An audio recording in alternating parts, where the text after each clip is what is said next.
Hey, what's up? John Sonmez here from simpleprogrammer.com. So some of you may have heard that I was actually in Vegas during the shooting. In fact, not just in Vegas, but at the hotel, at the Mandalay Bay Hotel, about 10 minutes before it happened. So I thought I'd do a quick video talking about the whole incident and my experience there for those of you that are interested, and just some of my thoughts on it, some of the perspective that comes from being in somewhat of a near-death situation. I mean, I wasn't like in super danger, but I was pretty close to ground zero of the largest mass murder in U.S. history, or at least mass shooting in U.S. history. So yeah, so if you're curious too, I didn't do any videos in Vegas, not really. It was just crazy. There's just a lot going on. I was at a conference and I wanted to take a bit of a break. I planned to do some videos, but with everything that ended up happening and whatnot, I just didn't seem to have a good opportunity to do it. So yeah, so that's that. But anyway, so I was there in Vegas for the Thrive conference. I did a video talking about the meetup there that I had before the conference, and some of you came out and saw me in Vegas. That was pretty cool. But I was there, and basically the conference had ended on Sunday night, and I had spoken to Grant Cardone. Grant Cardone had this investment opportunity that he's trying to put together, and I got an invite to a little cocktail party that he was hosting where he was going to talk about the investment opportunity, and I was going to meet with him also to talk about doing an interview with him on Simple Programmer, which he agreed to do actually. So we had talked earlier during the conference and whatnot. So I'm not sure exactly when this is going to happen. I might go to Miami to interview him in person down there and actually be on one of his shows as well. So anyway, I was at Mandalay Bay at the cocktail room. I think the party was at on the like 60th floor or whatnot, but I actually left a little bit early because I had a couple other things I wanted to do. I was meeting up with some friends, and I left about 10 minutes before the shooting happened, I think is approximately when I left.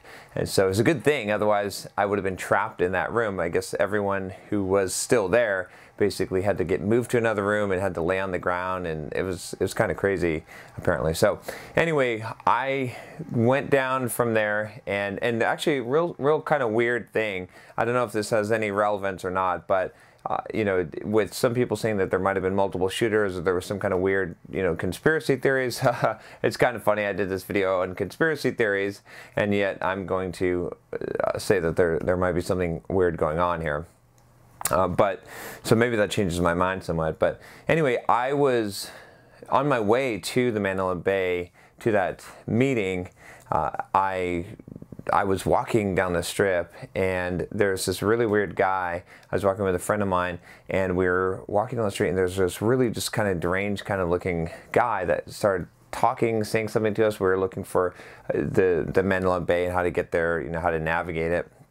Anyway, we start walking towards Mandalay Bay, towards the casino and hotel, and we walk about like 25 minutes, and this guy's like walking behind us the whole time, like really up close.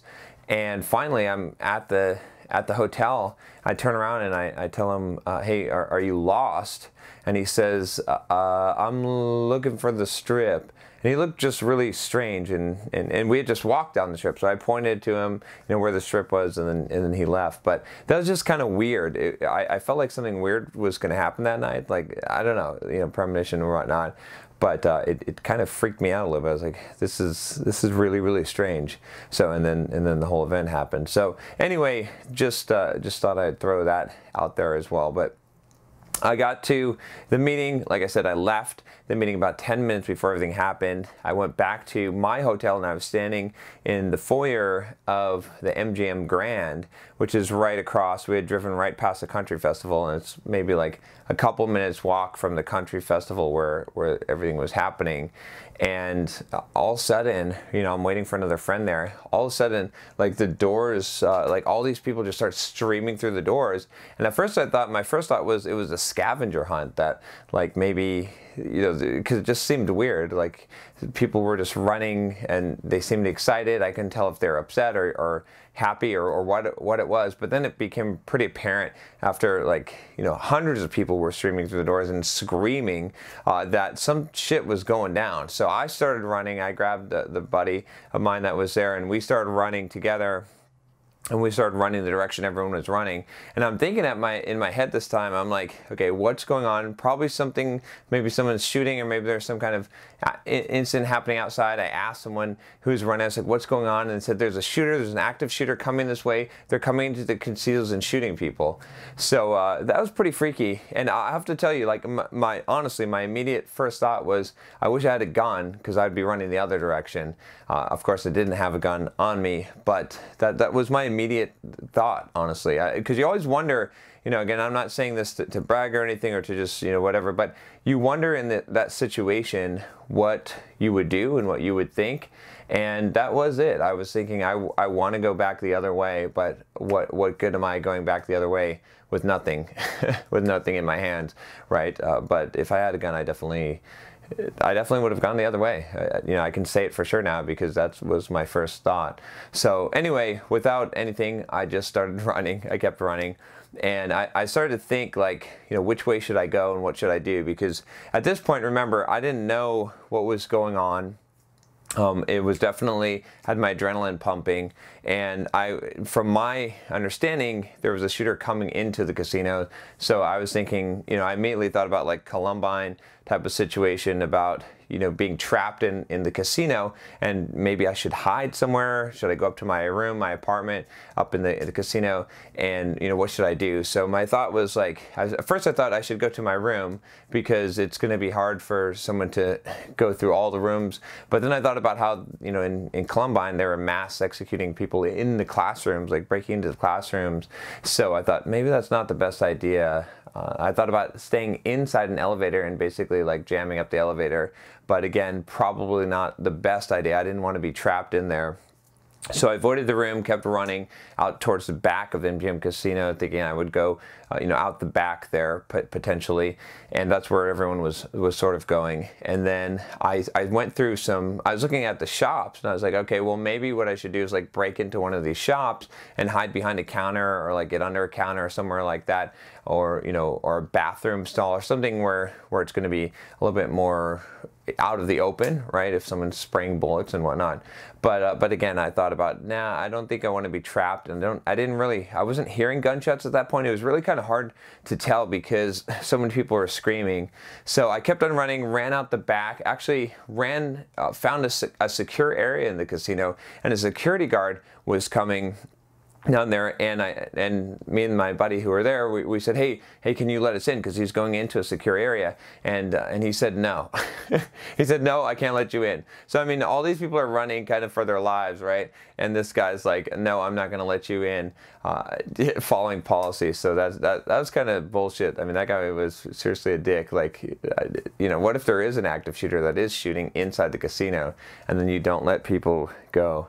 So anyway, I ended up running out the door. There was a ton of people on the street, some people, you know, kind of bloody mess, and like all missing shoes, and it was crazy because all these people had been running, and I didn't even know, you know, the other thing I was thinking, what was going through my head at this time was, what if, you know, you have a herd of people that are running, what if we're running the wrong direction? What if we're running to the shooting, right? I mean, because it's herd mentality, right? You don't know, like, no one knows what's going on really.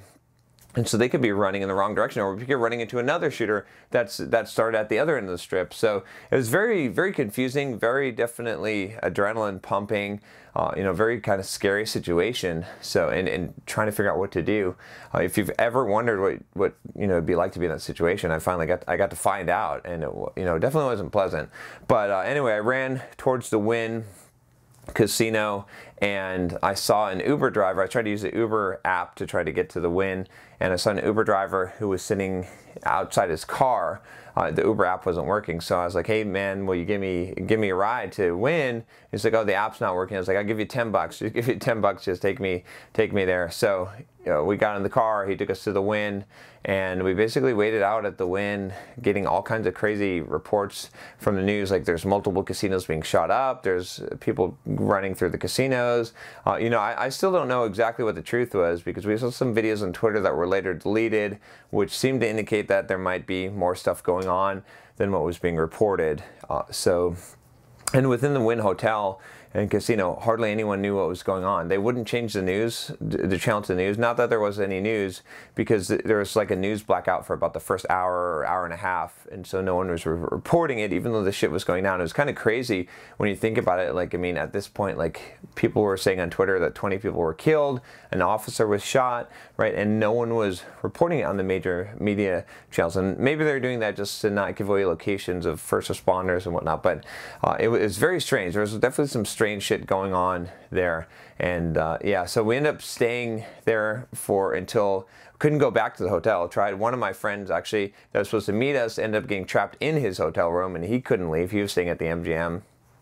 And so yeah, so I ended up finally about like 5 or 6 in the morning going back to my hotel. And yeah, that was pretty much it.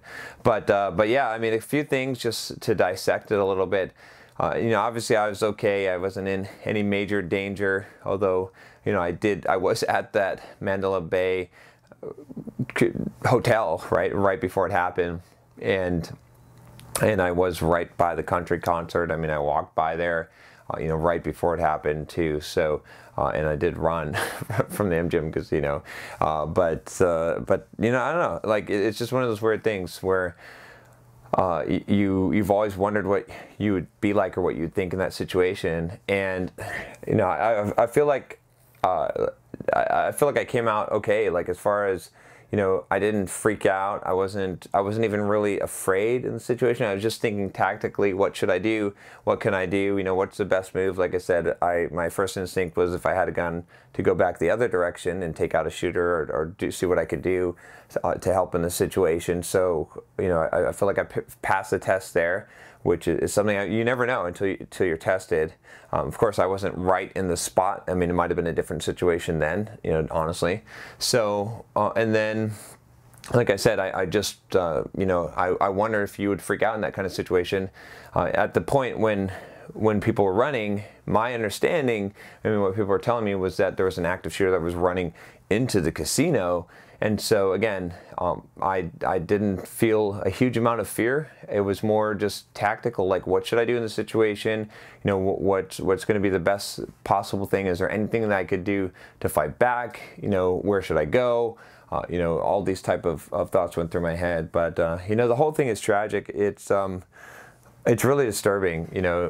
I was trying to process all this, and I thought, and I'm making the video today, trying to think, like, what would happen, like, that was in the moment, but what happens afterwards? How do you feel about this whole thing afterwards? Are you traumatized? Are you not?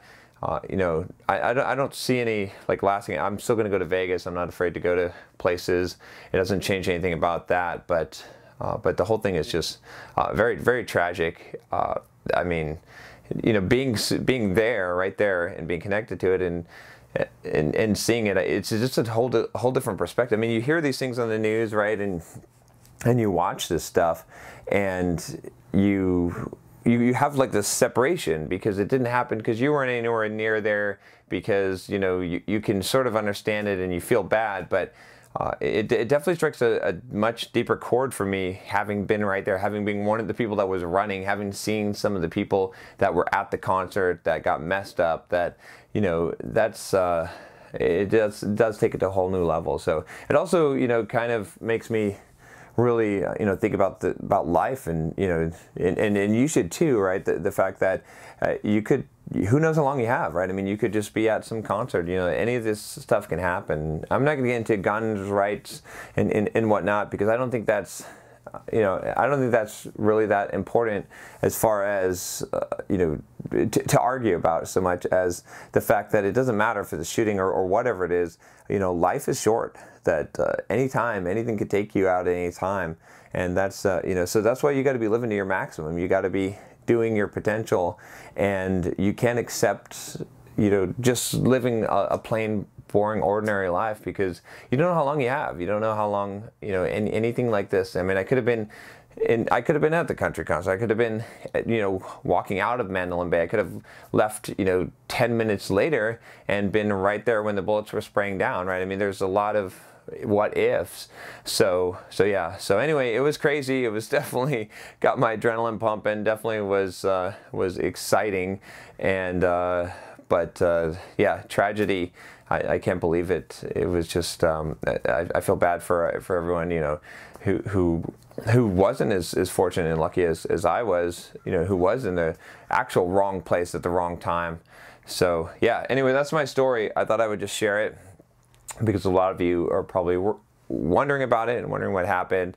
But yeah, I just happened to be right there at ground zero, basically, of the biggest fatal shooting, mass shooting in U.S. history, at least so far. All right, well, that's all I got. If you haven't subscribed already, click that subscribe button below, and make sure you click the bell so you don't miss any videos. I'll talk to you next time, and take care.